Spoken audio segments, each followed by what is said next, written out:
ಏನು ಬಟ್ಟೆ ಎಲ್ಲ ಪ್ಯಾಕ್ ಮಾಡ್ಕೋತಾ ಇದೆಯಾ? ಎಲ್ಲಾದರೂ ಟ್ರಿಪ್ಪಾ? ಇಲ್ಲ, ಮತ್ತೆ ನಾನು ಇಲ್ಲಿಗೆ ಬಂದಿದ್ದ ಕೆಲಸ ಮುಗೀತಲ್ಲ, ಅದಕ್ಕೆ ಮನೆಗೆ ಹೊರಟಿದ್ದೀನಿ. ಬಂದಿದ್ದ ಕೆಲಸ ಅಂದರೆ? ನೀನು ಪಾಸ್ ಆಗಬೇಕಾಗಿತ್ತು, ನನ್ನ ಮೇಲಿದ್ದ ಕೆಟ್ಟ ಅಪವಾದ ಹೋಗಬೇಕಾಗಿತ್ತು, ಇದೆಲ್ಲ ಮುಗೀತಲ್ವಾ? ಸೊ ಇನ್ಮೇಲೆ ನನಗಿಲ್ಲಿ ಏನು ಕೆಲಸ ಇದೆ? ಯಾರಿಗೋಸ್ಕರ ಇಲ್ಲಿರಬೇಕು? ನಿಮ್ಮ ಅಣ್ಣನಿಗೋಸ್ಕರ ಇರು. ಹೇಗೂ ಇನ್ಮೇಲೆ ನೀನು ಸಬ್ ಇನ್ಸ್ಪೆಕ್ಟರ್ ಆಗ್ತಿದ್ಯಲ್ಲ, ಸೊ ನೀನೇ ಅವ್ರನ್ನ ಹ್ಯಾಂಡಲ್ ಮಾಡು. ನೀನು ಅಂಬುಜಾ ಆಂಟಿ?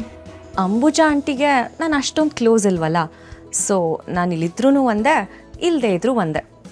ಇನ್ನು ಯಾರಿಗೋಸ್ಕರನೂ ಇರಲ್ವಾ? ನಾನಿನ್ನು ಯಾರಿಗೋಸ್ಕರ ಇರಬೇಕು? ನನ್ನವರು ಅಂತ ಇಲ್ಲಿ ಇನ್ಯಾರಿದ್ದಾರೆ? ಹಾಗಾದರೆ ನಿನಗೆ ನಾನು ಯಾರು?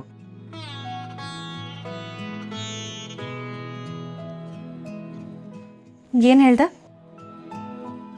ಹಾಗಾದರೆ ನಿನಗೆ ನಾನು ಯಾರು ಅಂದೆ. ನೀನೇ ಹೇಳಬೇಕು. ನನಗೋಸ್ಕರನೂ ಇರಲ್ವಾ? ನೀನು ನನ್ನನ್ನು ಈಗ ಹೆಂಡತಿ ಅಂತ ಟ್ರೀಟೇ ಮಾಡ್ತಿಲ್ವಲ್ಲ?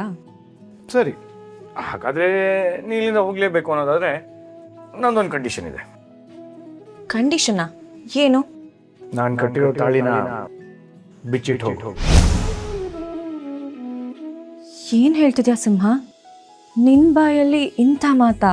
ಹೌದು, ನಾನೇ ಬೇಡ ಅಂದಮೇಲೆ ನಾನು ಕಟ್ಟಿರೋ ತಾಳಿ ನಿನಗೆ ಹಾಕಬೇಕು? ಯಾವುದೇ ಕಾರಣಕ್ಕೂ ನಾನಂತೂ ನಿನಗೆ ತಾಳಿನ ಕೊಡಲ್ಲ. ಸರಿ, ಹಾಗಾದರೆ ನಾನು ಕಟ್ಟಿರೋ ತಾಳಿನ ನಾನೇ ಕಿತ್ಕೋತೀನಿ. ಬೇಡ ಸಿಂಹ, ತಾಳಿನ ಮಾತ್ರ ಕಿತ್ಕೋಬೇಡ, ನಾನದಕ್ಕೆ ಒಪ್ಪಲ್ಲ.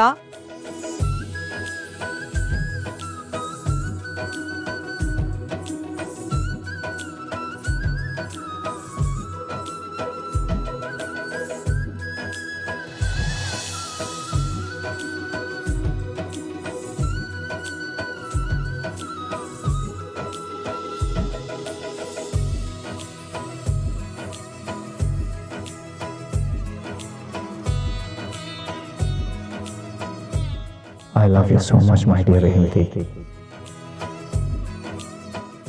ಏನು ಹೇಳ್ತಿದ್ಯಾ? ನಿಜಾನೇ ಹೇಳ್ತಾ ಇದ್ದೀನಿ. ಮೊದಲಿಂದಾನು ನನಗೆ ನಿನ್ನ ಮೇಲೆ ಪ್ರೀತಿ ಇತ್ತು, ಆದರೆ ಎಕ್ಸಾಮ್ ಮುಗಿಲಿ ಅಂತ ಸುಮ್ಮನೆ ಇದ್ದೆ. ನಾನು ಎಷ್ಟೇ ದೊಡ್ಡ ಆಫೀಸರ್ ಆಗಿದ್ರು ಮನೆಯಲ್ಲಿ ನೀನೇ ನನ್ನ ಬಾಸ್.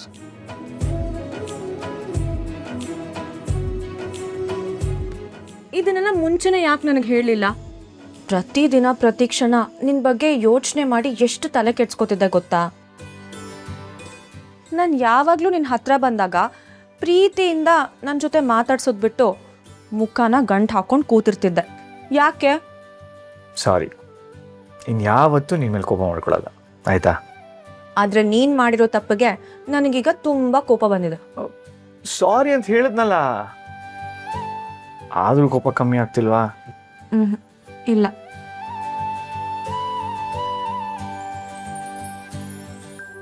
ಹಾಗಾದ್ರೆ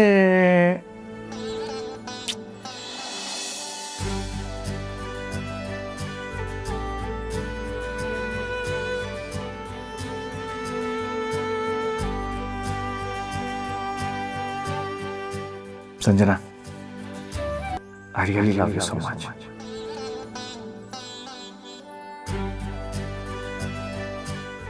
I love you too.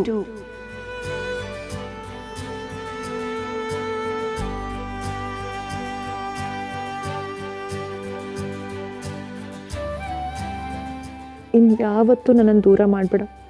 ನಿನ್ನ ಬಿಟ್ಟು ನನಗೆ ಬದುಕೋಕ್ಕಾಗಲ್ಲ. ನನಗೂ ಅಷ್ಟೆ. ಕೊನೆವರೆಗೂ ನೀನು ನನ್ನ ಜೊತೆನೇ ಇರಬೇಕು.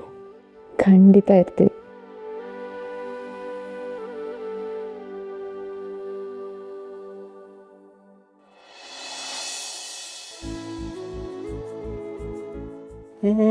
ಏನ್ ಚಿಕ್ಕಪ್ಪ, ನಿಮ್ದೇ ಮದುವೆ ಅನ್ನಷ್ಟು ಖುಷಿಯಾಗಿದ್ದೀರಾ? ಅಯ್ಯೋ, ನನ್ನ ಮದುವೆಯಲ್ಲಿ ನಾನು ಹೀಗೆ ರೆಡಿ ಆಗಿದ್ದೆಪ್ಪ. ಸುಕ್ಕಲ್ಲ ಮದುವೆ ಆದ್ಮೇಲೆ ಮುಖದಲ್ಲೆಲ್ಲ ಸುಕ್ಕು, ಅಲ್ಲೇ ಸುಕ್ಕು. ನೋಡು, ಬಾಯಿ ಬಿಟ್ಟರೆ ಬೈತಾನೇ ಇರ್ತಾಳೆ ಯಾವಾಗಲೂ. ಈ ಖುಷಿಗೆ ಯಾಕೆ ಮದುವೆ ಆದ್ರು ಯಾರ ಗೊತ್ತ. ಸುಕ್ಕು, ಹೋಗು, ಇಬ್ರು ರೆಡಿ ಆದ್ರೆ ಹೋಗಿ ನೋಡ್ಕೊಂಬ. ಹೋಗು ಹೋಗು ಹೋಗು. ಸರಿ.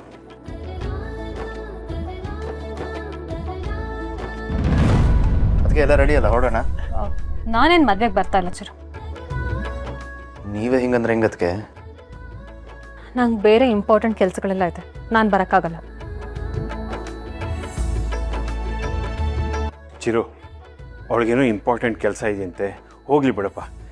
ಮದುವೆ ಹೇಗಿದ್ರು ದೇವಸ್ಥಾನದಲ್ಲಿ ತಾನೆ, ನಾವೆಲ್ಲ ಹೋಗ್ಬೇಡ. ಸರಿ.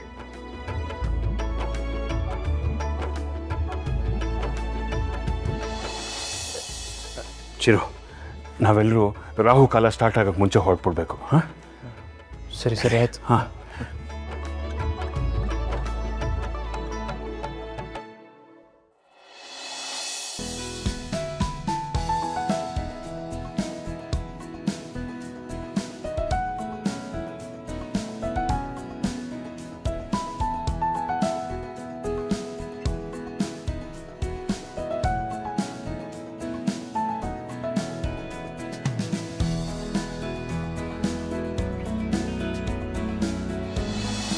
ನನ್ನ ಇಬ್ಬರು ಮಕ್ಕಳ ಜೀವನನೂ ಸರಿ ದಾರಿಗೆ ಬಂತು.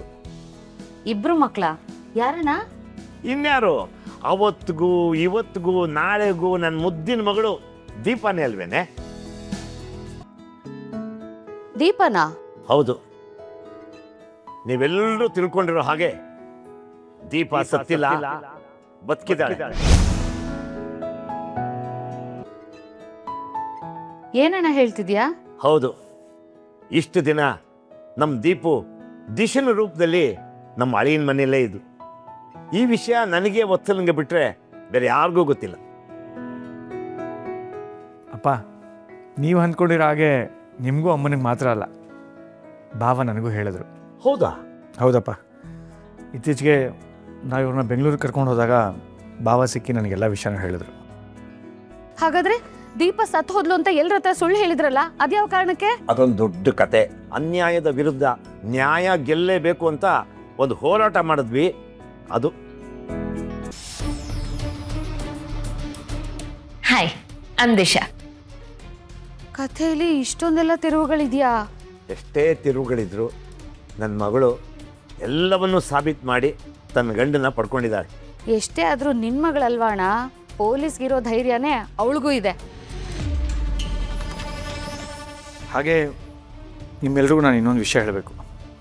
ಇಷ್ಟು ದಿನ ವಿಟ್ನೆಸ್ ಅಂತ ನಮ್ಮ ಮನೇಲಿ ಇದ್ದಿದ್ದರು ಬೇರೆ ಯಾರೂ ಅಲ್ಲ, ನಮ್ಮ ಭಾವ ಅವರ ಅಣ್ಣ ಗುರು.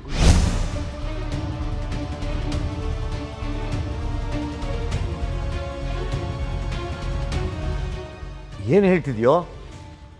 ಇವರು ನಮ್ಮ ಅಳಿಯಂದ್ರೆ ಅಣ್ಣ ಗುರುನಾ? ಹೌದಪ್ಪ. ಇವ್ರಿಗೆ ತಲೆಗೆ ಏಟು ಬಿದ್ದು ಎಲ್ಲ ಮರ್ತೋಗ್ಬಿಟ್ಟಿದೆ. ನಾವು ಇವ್ರನ್ನ ಮೊದಲ ಸತಿ ನೋಡಿದಾಗ ಎಲ್ಲ ನೋಡಿದ್ದೀವಿ ಅಂದ್ಕೊಂಡ್ವಲ್ಲ. ಸರಿ, ಈ ವಿಷಯ ನೀನು ಅಳಿಯಂದ್ರಿಗೆ ಯಾಕೆ ಹೇಳಿಲ್ಲ? ಸದ್ಯದಲ್ಲೇ ಹೇಳ್ತೀನಿ, ಒಂದು ನಿಮಿಷ.